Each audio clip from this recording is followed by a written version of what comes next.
नमस्कार। इतिहास के इस लेक्चर में आपका स्वागत है और आज हम इतिहास के इस लेक्चर में चर्चा करेंगे दक्षिण भारत और संगम काल की। तो हमारा ये लेक्चर आज का दक्षिण भारत पे केंद्रित रहेगा, क्योंकि इसके पहले साथियों हम अगर ये भारत का मैप हम देखें तो हम उत्तर भारत के समस्त इतिहास को कवर कर चुके हैं, जिसमें हमने पूर्व मध्यकाल तक हर्षवर्धन के राज्य तक और इसके बाद छोटे छोटे राज्य उत्पन्न हुए, इनका सारा इतिहास पूरा किया। अब हमें दक्षिण भारत को देखना है, आखिर दक्षिण भारत में क्या चल रहा था। हम इसको जानेंगे ईसा के पूर्व से 300 साल पहले से, 300 बीसी से हम देखेंगे ये इतिहास। और आज हम इसको 300 बीसी से लेके हम 12वीं सदी के आसपास तक इतिहास को देखेंगे। 300 बीसी से लेके 12वीं ईस्वी तक, 12वीं एडी तक हम ये पूरा इतिहास आज कैप्चर करेंगे, कवर करेंगे। और दक्षिण भारत में हम इतिहास के विकास को देखेंगे। तो चलिए शुरू करते हैं आज के लेक्चर को। इतिहास में हम चलिए संगम पीरियड को कवर करेंगे। संगम पीरियड तो क्या है? संगम पीरियड, सबसे पहली बात तो ये है आखिर संगम काल है क्या, कहां से आया और इसके लिए क्या ही भूमिका है इतिहास में इसकी। तो देखिए साथियों, अगर भारत की हम लोकेशन पर नजर डालें तो आप देखेंगे भारत तीन ओर से समुद्र से घिरा हुआ है, तीन तरफ से समुद्र से घिरा है, इसलिए इसको प्रायद्वीप भी बोलते हैं। तो ऐसे में भारत का जो दक्षिणतम भाग है ये भी हमारे लिए पर्याप्त उतना ही महत्वपूर्ण है, और भी ज्यादा ये तो महत्वपूर्ण हो जाता है। तो इसमें संगम साहित्य में हमने नॉर्थ इंडिया का इतिहास तो देखा, किस तरीके से इतिहास लिखा गया, किस तरीके इतिहास की चीजें हुई, लेकिन दक्षिण भारत का इतिहास भी तो हमारे लिए महत्वपूर्ण है। तो इसमें इतिहास का हमें सबसे बड़ा सोर्स प्राप्त होता है संगम संगम साहित्य से। ये क्या है संगम साहित्य? आखिर यही तो हमारा प्रश्न था, ये संगम साहित्य क्या है, यही हमारा प्रश्न है। तो देखिए क्या हुआ, वेद है, वेदों में ऋषि अगस्त का उल्लेख मिलता है।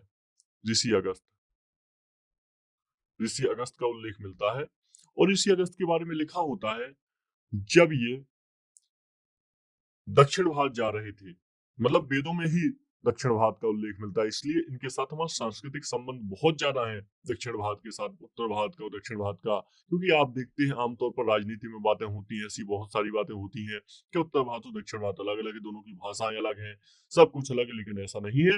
हमारे प्राचीन काल से ही, ईसा के पहले से ही इनके साथ संबंध हुआ करते थे हमेशा से, और हमारे अपना ही भाग है और हमारे अपने ही लोग हैं। तो यहाँ पे विंध्य पर्वत हुआ करता था। तो विंध्य पर्वत का आप जानते हैं, ये विंध्य पर्वत, फिर नर्मदा नदी बहती है, और इसके बाद में सतपुड़ा पर्वत होता है। ये थोड़ा ऊपर की बात हो गई, मतलब आपको ऐसा लग रहा होगा ये दक्षिण भारत में कहाँ हम चले जा रहे हैं। फिर से बना देते हैं मैप। ये देखते हैं, ये विंध्य पर्वत होता है, ये नर्मदा नदी निकलती है, और ये फिर से सतपुड़ा पर्वत। तो ये विंध्य पर्वत अपनी लगातार ऊंचाई बढ़ाता जा रहा था। तो ऐसे में ऋषि अगस्त जब दक्षिण की तरफ जा रहे थे प्रथम संगम साहित्य की अध्यक्षता करने के लिए, तो ये लगातार अपनी हाइट बढ़ा रहा था। ऐसे में ऋषि अगस्त ने कहा, इसको पैर से कुचल दिया और कहा कि जब तक हम ना आए तब तक तो अपनी हाइट छोटी करके रखना।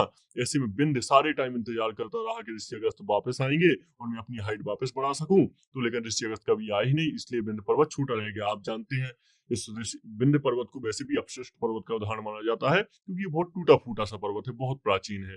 तो ये ऐसे ऐसे में कुल मिला के हमको क्या मिला कि वेद में भी चर्चा मिलती है उत्तर भारत और दक्षिण भारत के सामंजस्य की।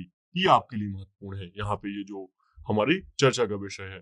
बाकी इसके अलावा स्रोतों की और बात करें कि हमें कैसे पता चलता है संगम साहित्य के बारे में, तो इसके लिए बहुत सारे स्रोत है।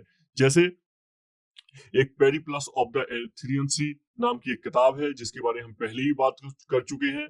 पेरिप्लस ऑफ द एरिथ्रियन सी, इसके बारे में बात कर चुके हैं। प्लिनी प्लिनी नामक एक हमने लेखक की बात की थी जो रोमन साम्राज्य संबंधित था, जिसने गुप्त काल में, आपको याद हो तो हमने चर्चा की थी कि प्लिनी नामक लेखक ने आंसू बहाए हैं। उसका कहना था जो हमारी यूरोप से स्वर्ण मुद्रा वगैरह है, स्वर्ण है, चांदी है, ये सब भारत जा रहा है, और भारत से हमें क्या मिल रहा है?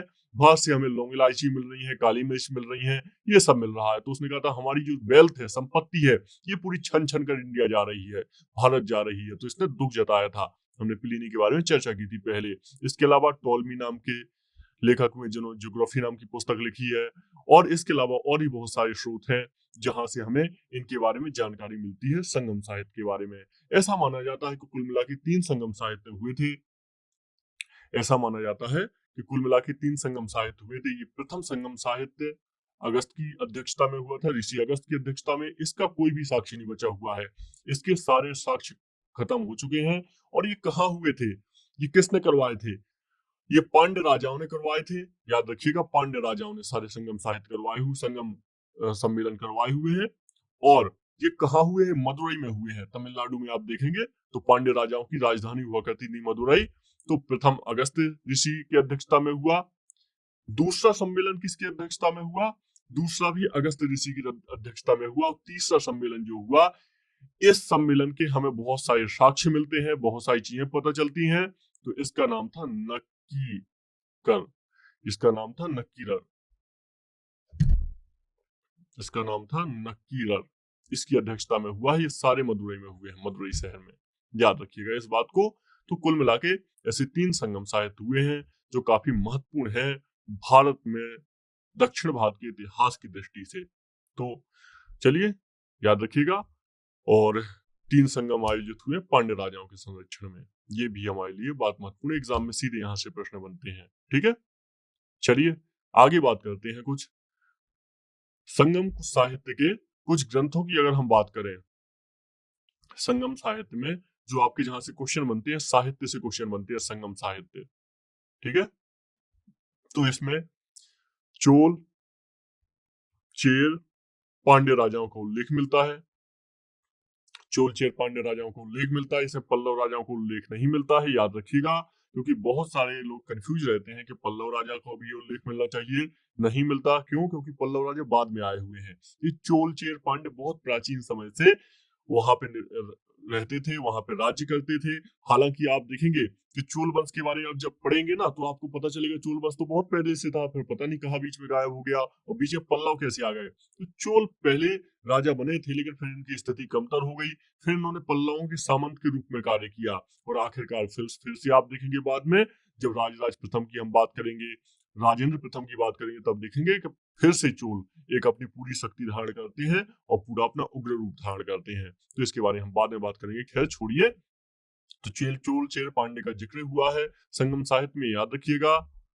इसके अलावा आइए संगम साहित्य की कुछ किताबों के नाम देख लेते हैं। एक तोलकापियम। ये तोलकापियम बहुत इंपॉर्टेंट किताब है। इस किताब से ही सबसे ज्यादा तोलकापियम, ठीक है, इस किताब से बहुत ज्यादा जानकारी मिलती है संगम साहित्य के बारे में। अगर ऐसा कहा जाए कि सबसे ज्यादा प्रमाणिक किताब है संगम साहित्य की, तो हाँ बिल्कुल सही होगा। तोलकापियर नाम के एक व्यक्ति ने किताब लिखी हुई थी। इसके अलावा एक दूसरी किताब है शिल्पाधिकारम। शिल्पाधिकारम, ये शिल्पाधिकारम क्या है? ये एक महाकाव्य है, काव्य है। इसमें एक उल्लेख हुआ है एक कन्नगी देवी का। ये कन्नगी देवी कौन थी? ये कन्नगी देवी कौन थी? ये एक एक ऐसा मान लीजिए कि उस समय की एक महिला थी जिन्होंने शादी की थी एक बड़िक से। इसके बाद में राजा ने बड़िक को बिना जाने उसका वध कर दिया, उसको किसी अपराध में उसको फांसी चढ़ा दिया। ऐसे में कन्नगी देवी को गुस्सा आ गया, उन्होंने अपने पूरे केस खोल लिए और इस तरीके से राजा को खत्म कर दिया, राजा का राज्य। तो इस तरीके से कन्नगी देवी एक वहां पे देवी देवी के रूप में भी स्थापित हो जाती है। दक्षिण में आप देखेंगे तो केरल के आसपास कन्नगी देवी के आपको मंदिर भी मिलेंगे, और यहाँ पे और बहुत ही इंपॉर्टेंट मंदिर है, बहुत ज्यादा चर्चा में रहता है। तो शिल्पाधिकारम आपका हो गया इंपॉर्टेंट। इसको किसने लिखा था? इसको इलंगो ने लिखा था, इलंगो नाम के व्यक्ति ने, इलंगो ने। और इसी तरीके से एक तीसरा साहित्य है मणि मेखलई। ये मणि मेखलई क्या है? ये मणि मेखलई लिखा था सत्यनार इसको बोलते हैं, और इसको बोलते हैं शीतलय सत्यनार भी बोलते हैं इसको। तो सत्यनार आप याद रखिएगा, तो ये आपको लिए याद रखने में आसानी हो जाएगी। तो ये महाकाव्य हो गया, ठीक है, महाकाव्य हो गया। मणि मेखलई की रचना एक बौद्ध व्यापारी सत्यनार के द्वारा की गई थी, ठीक है। सत्यनार के द्वारा की गई थी। इसमें भी ऐसी ही एक कहानी प्रारंभ होती है कि काव्य जैसी कहानी है इसमें। ये भी महाकाव्य है, और ये व्याकरण ग्रंथ है तोलकाप्पियम। जो तोलकाप्पियम है ये व्याकरण ग्रंथ है, तो इसको अलग याद रखिएगा। तो ये आपका संगम साहित्य का आपने देख लिया कि संगम साहित्य है क्या, इसके कौन कौन सी किताबें महत्वपूर्ण है आपके लिए, साहित्य महत्वपूर्ण है, इसके अलावा कितनी इसकी संगम साहित्य में कितने सम्मेलन हुए या कितने संगम हुए हैं। तो इस तरीके से आप याद रखिएगा, ठीक है। चलिए तो आगे बात करते हैं, कुछ तात्कालिक राजाओं पे बात कर लेते हैं कि आखिर उनका कैसा क्या था और उन्होंने किस तरीके से दक्षिण भारत की राजनीति में अपना योगदान दिया और क्या क्या किया, इन सब के बारे में जान लेते हैं। आइए, तो दक्षिण भारत के किंगडम के रूप में, राजाओं के रूप में हम सबसे पहले बात करने वाले हैं चोलों की। तो दक्षिण भारत के अगर राजाओं की बात करें तो दक्षिण भारत में हम बहुत सारी डायनेस्टी को देखेंगे। इसमें हम देखते हैं कि चोल हुए हैं, चेर हुए हैं, पांडव हुए हैं, पांडे हुए हैं। इसके अलावा कुछ और हमें छोटे राज्य देखने को मिलेंगे, जैसे होयसल देखने को मिलेंगे, पल्लव देखने को हमें मिलेंगे, चालुक्य, चालुक्य, राष्ट्रकूट। ये कुछ बहुत ही महत्वपूर्ण किंगडम है जो आपके बिलोंग करते हैं साउथ इंडिया से। तो ये सब इनका याद रखिएगा। इसमें कुछ और राज्य भी हैं, उनकी भी चर्चा हम करेंगे। तो आइए बात करते हैं एक एक करके जो हमारे साउथ इंडियन के किंगडम हैं। तो अगर सबसे पहले हम बात करें, देखिए साउथ इंडिया का मैप देख लेते हैं। तो ये हमारा लगभग जो पूर्व मध्यकाल का है उसका मैप है, जहाँ पे किस तरीके से राजा फैले हुए थे। इसमें आप देखेंगे यहाँ पे साउथ इंडिया में राष्ट्रकूट वंश को देखेंगे। हालांकि बाद में राष्ट्रकूटों को पराजित कर दिया चालुक्यों ने और चोलों ने, लेकिन खैर ये राष्ट्रकूट वंश एक समय बहुत ज्यादा पीक पे था, जिसमें यहाँ पे त्योहार मिलेंगे आपको, यहाँ पे पाल शासक मिल जाएंगे।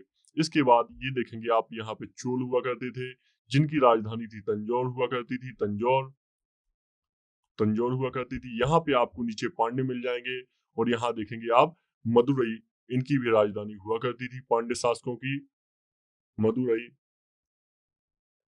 मदुरई ये तमिलनाडु में मिलेगा, सुदूर तमिलनाडु में। बाकी चेर ये केरल वाले क्षेत्र में हुआ करते थे। तो ये तीन बहुत ही महत्वपूर्ण किंगडम है। बाकी आप देखेंगे चोल फिर एक्सपेंशन करेंगे जब अपना राजेंद्र प्रथम, राजराज प्रथम के काल में, तो चोल मदुरई को भी कैप्चर कर लेंगे, मदुरई भी को भी अपनी राजधानी बना लेंगे। इसके पास आसपास यहाँ पे उड़ीसा तक, बंगाल तक भी अपनी सीमाओं का विकास कर लेंगे। और जो ये जो साउथ ईस्ट एशिया है, दक्षिण पूर्व का जो क्षेत्र है, इसको पूरा कवर कर लेंगे और इसको चोल झील के रूप में तब्दील कर देंगे, चोल झील बना देंगे।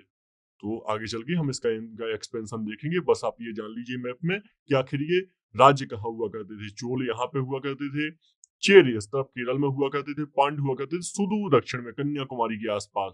तो कुल मिला के अगर सीधी सीधी हम बात करें तो जो हमको इनका राज्य है साउथ इंडिया का, दक्षिण भारत का, ये आपको गोदावरी के दक्षिण में देखने को मिलेगा।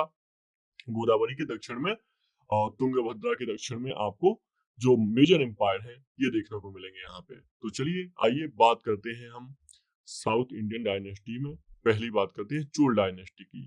तो चोल के बारे में बात करते हैं। तो चोलों का देखिए, इनके शासन का प्रारंभ होता है 200 बीसी से, ईसा पूर्व से। बीसी कहें या फिर ईसा पूर्व कहें, इनका प्रारंभ होता है। और इसमें एक करिकाल नाम का शासक होता है। ये बहुत ज्यादा महत्वपूर्ण है। क्यों? क्योंकि इसने उसी समय ईसा के आसपास बहुत ज्यादा पराक्रम दिखाया था। चोल चेर दोनों को, चेर और पांड्य दोनों को ही इसने पराजित कर दिया था। इस तरीके से जो चोल डायनेस्टी में ये शासक है करिकाल काफी महत्वपूर्ण लगता है। इसके बाद में कुछ टाइम तक चोल में ऐसा कोई भी शासक नहीं हुआ जो अपनी सत्ता संभाल सके और बहुत ही बड़े स्तर पर कार्य कर सके। फिर आगे चल के हम देखेंगे कुछ नए राजा आ जाएंगे, जिसमें से राजराज प्रथम आ जाएंगे, राजेंद्र प्रथम आ जाएंगे।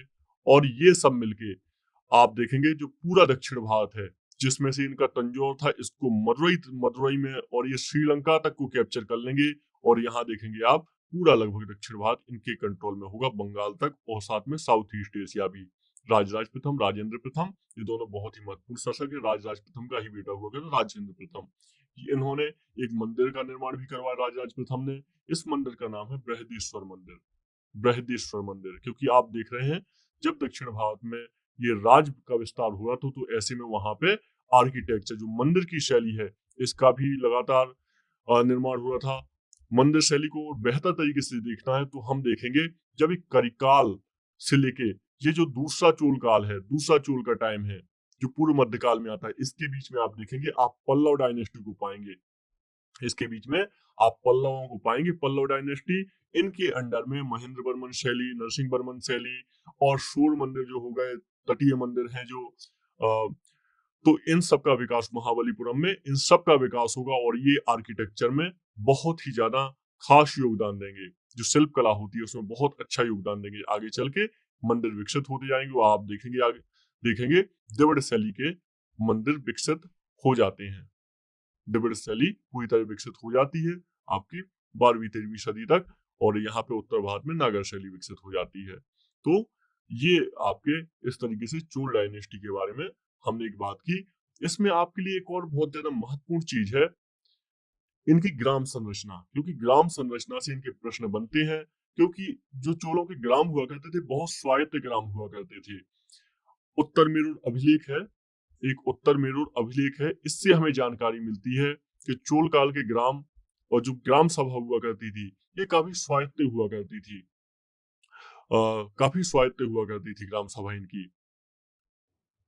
चोलों के शासनकाल में एक और ग्राम सभा जो हुआ करती थी, ये और नाम की एक संस्था हुआ करती थी। ये सामान्य लोगों की संस्था हुआ करती थी, सामान्य लोगों की ये संस्था हुआ करती थी। इसका कार्य क्या हुआ करता था, इसमें सभी ग्रामवासी, ग्राम सभा जैसी हुआ करती थी, एक सभा जैसी, और इसमें सभी ग्रामवासी भाग लिया करते थे। इससे प्रश्न बन चुके हैं पहले ही, तो आपके लिए शब्द ही महत्वपूर्ण है। तो उनका इसका मुख्य कार्य क्या होता था, दस्तावेज तैयार करना। तो एक अद्वितीय विशेषता थी चोल काल की, ये याद रखिएगा। इसके अलावा सभा और महासभा का भी उल्लेख मिलता है, सभा और महासभा का भी उल्लेख मिलता है, जिसमें सभा या महासभा का उल्लेख मिलता है। जो अग्रहार है, अग्रहार, ब्राह्मणों को दान दिए हुए गांव में ये सभा महासभा हुआ करती थी। ठीक है, इस तरीके से आप याद रख लीजिएगा इसे। तो ये चोल काल की कुछ बहुत ही महत्वपूर्ण विशेषताएं हैं जिनके बारे में हमें बात करनी आवश्यक थी। और कुछ बात करें चोल काल के बारे में, तो जो चोल काल था, ये इसका साम्राज्य कुछ इस तरह विभाजित हुआ करता था। साम्राज्य मंडलम में यानी प्रांत में विभाजित हुआ करता था। मंडलम कोट्टम में, कोट्टम के बाद इसमें नाडु आ जाता था जिसको जिला बोलते थे, और इसके बाद कुर्रम आ जाते थे जिसको गांव बोला करते थे। बाकी पूरी तरीके से इनका जो सैन्य व्यवस्था हुआ करती थी, जिस पर राजा का ही नियंत्रण हुआ करता था, न्याय व्यवस्था पर राजा का नियंत्रण हुआ करता था।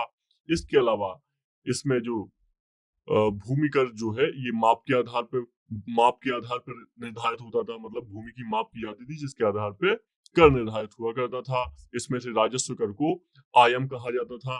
इस तरीके के बहुत सारे करों के नाम भी है। ग्राम सुरक्षा के लिए, एक ग्राम सुरक्षा के लिए भी कर हुआ करता था। आज आप देखते हैं होता है, ग्राम सुरक्षा के लिए भी कर होता है। तो इसको इसको बोला करते थे पडिकावल। और इसके अलावा जो ग्रह कर हुआ करता था, जो आज भी लगता है, इसको बोला जाता था मनय इराई। ठीक है, तो ये कुछ करों के नाम हैं जो आपको चोल काल से संबंधित पता होने चाहिए। बहुत ज्यादा महत्वपूर्ण भी नहीं है क्योंकि यहाँ से प्रश्न नहीं बनते हैं।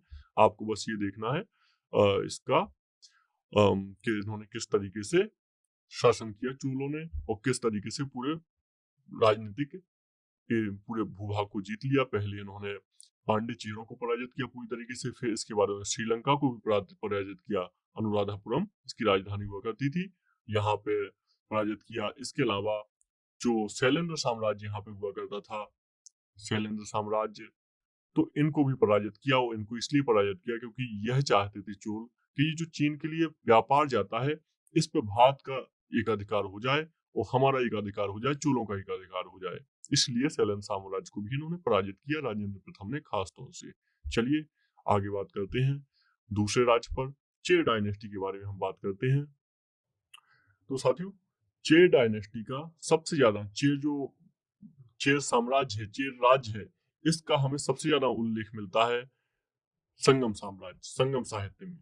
अगर आप कहेंगे कि संगम साहित्य किसके संरक्षण में निर्मित लिखे गए तो पांड्य शासकों के, लेकिन इसमें चेर शासकों का सबसे ज्यादा बार वर्णन किया गया है, संगम साहित्य में उल्लेख किया गया है।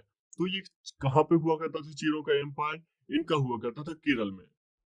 केरल के पास चेरों का एम्पायर पूरा राज्य हुआ करता था, और ये इनको केरल पुत्र भी कहा गया है। अशोक के अभिलेख में ऐसा लिखा गया है। ठीक है, याद रखिएगा। इसमें कौन कौन सा हो जाएगा एरिया? इसमें हो जाएगा कोंकण तट हो जाएगा, इसमें ये मालाबार तट हो जाएगा, मालाबार तट। तो ये पूरा क्षेत्र जो था, और त्रावणकोर और कोच्चि तक था, ये सब कुछ था चेरों के अधीन।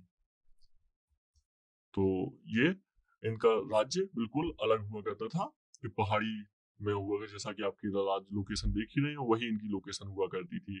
तो ये याद रखिएगा। इनके प्रमुख शासक की बात करें अगर, तो इसमें था उदयन जेरल। उदयन जेरल इनका प्रमुख शासक हुआ करता था। ये 130 ईसा की बात है जब इसका प्रथम राजा था ये उदयन चेरल। इसके बाद इसमें बहुत सारे राजा हुए जो लगभग आगे तक चलते रहे। फिर आप देखेंगे जो उत्तर मध्यकाल में है, जो पूर्व मध्यकाल में है, तब भी चेरों का हम अस्तित्व पाते हैं। आइए तो अब बात करते हैं पांड्य शासकों की। तो पांड्य शासकों में अगर हम देखें तो संगम साहित्य में इनका भी उल्लेख मिलता है, क्योंकि इन्हीं ने करवाया था संगम साहित्य का आयोजन, मदुरई में करवाया था। और इसमें जो पहले राजा का नाम मिलता है, इसका नाम है नेडियोन। नेडियोन नाम के पहले राजा का उल्लेख मिलता है। इसके बाद में आप देखेंगे कि पांड्य राजाओं में कोई भी बहुत ज्यादा आपको ऐसा नहीं मिलेगा जो जिसने राजराज प्रथम या राजेंद्र प्रथम की बराबरी की हो। तो कुल मिला के हम इनको पाते हैं, इनको मदुरई क्षेत्र में भी इनका हम प्रमुख योगदान पाते हैं। मदुरई क्षेत्र ही इनका प्रमुख योगदान पाते हैं। आप देखेंगे तो दक्षिण भारत में ये सबसे नीचे आपको मिलेगा मदुरई। ठीक है, इसको याद रखिएगा आप। तो ये भी एक महत्वपूर्ण राजा थे संगम काल के। संगम काल के आपको यहाँ पे मिल जाएंगे मदुरई में। ठीक है, इसको याद रखिएगा। हालांकि आप देखेंगे जिस तरीके से चोलों का फिर से पुनरुद्धार होता है, पुनः वो लोग आते हैं सत्ता में, तो इस तरीके से आप देखेंगे कुछ समय के बाद पांड्यों की सत्ता खत्म हो जाएगी, और 7वीं सदी के बाद देखेंगे फिर से पांड्य सत्ता में आते हैं। 7वीं सदी के बाद पांड्य फिर से सत्ता में आएंगे, तब हम पांड्यों को फिर से देखते हैं। तो ये पांड्य भी हमारे लिए महत्वपूर्ण है। इसमें से कुछ शब्द समझ लीजिए जो आपके एग्जाम में सीधे बनते हैं। तो उरैयूर, उरैयूर एक कुछ नगर हैं जो प्राचीन काल के, जिनके बारे में क्वेश्चन बनता है। ये चोलों की राजधानी हुआ करती थी, राजधानी थी, और ये साथ में सूती कपड़ों का बड़ा केंद्र था। सूती कपड़ों का एक बहुत बड़ा केंद्र हुआ करता था। उरैयूर के अलावा पुहार हो गया। पुहार चोलों का ये समुद्री चोलों चोलों के लिए ये समुद्री राजधानी थी इनकी, समुद्र तटीय राजधानी थी इनके लिए ये पुहार। बाद में ये नहीं अस्तित्व में नहीं इनका बच पाता है, समुद्र तटीय राजधानी थी। एक बंदरगाह भी है, बंदरगाह भी था। पुहार की बात कर रहे हैं हम। बाकी इनकी राजधानी हम मैंने पहले ही आपको बताई, तंजौर थी। और रयूर, मदुरई, क्योंकि चोलों ने बहुत ज्यादा विस्तार किया था ना, तो फिर इसके बाद में उनका साम्राज्य बढ़ा। ये पांड्य शासकों की राजधानी थी। हालांकि एक समय इसमें चोलों ने कब्जा कर लिया था। इसके बाद हो जाएगा करयूर। ये किसकी?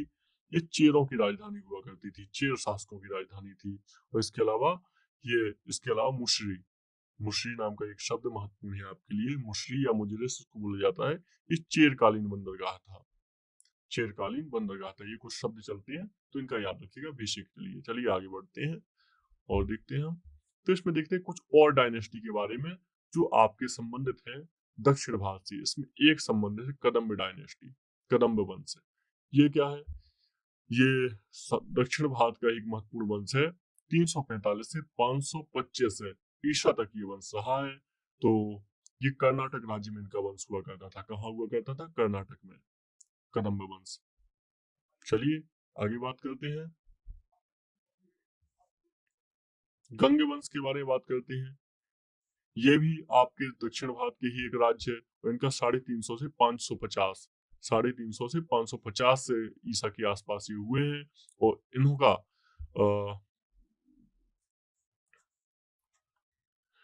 पहले मतलब ये अधिकतर सामंत ही रहे हैं, लेकिन फिर उन्होंने स्वतंत्र सत्ता भी संभाली हुई है।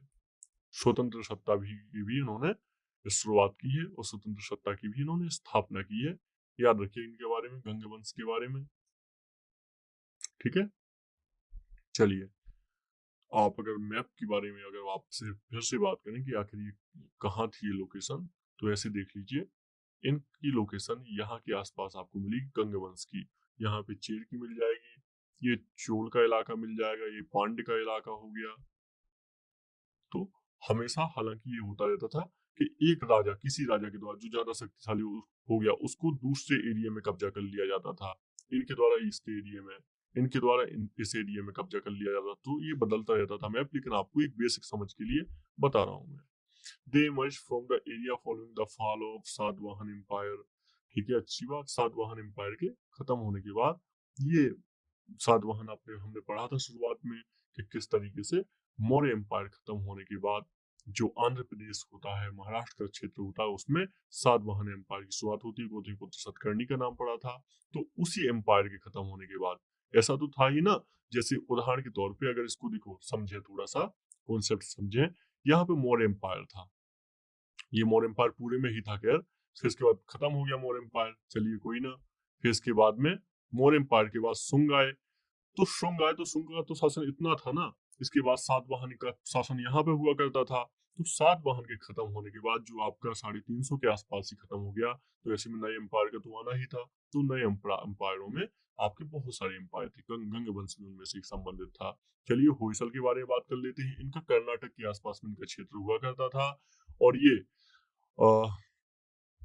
चालुक्य के अंडर में काम करते थे। चालुक्य जो थे, बातापी की चालुक्य, उनके सामंत हुआ करते थे। फिर इसके बाद इन्होंने अपना एक शक्तिशाली राज्य बना लिया था। आपने हाल फिलहाल सुना ही होगा, जो हमने चर्चा पहले की थी, कि होयसल के जो मंदिर हुआ करते थे, इनको यूनेस्को की विश्व विरासत सूची में शामिल किया गया है। तो ये आपके लिए महत्वपूर्ण है, ठीक है, याद रखिएगा। चलिए इसके अलावा एक और डायनेस्टी का वंश का जिक्र और यहाँ पे आता उल्लेख आता, वो ये थी काकतीय वंश, काकतीय डायनेस्टी। और ये काकतीय वंश भी महत्वपूर्ण है, 11वीं सदी के आसपास के हैं। और ये जब चालुक्यों का फॉल हो गया, चालुक्य जो राज्य था इनका खत्म हो गया, तब इसके बाद में ये काकतीय राजवंश भी अपना इमर्ज होता है और इसके बंगाल के आसपास के जो क्षेत्र है इसको कवर करता है, यहाँ पे कैप्चर करता है।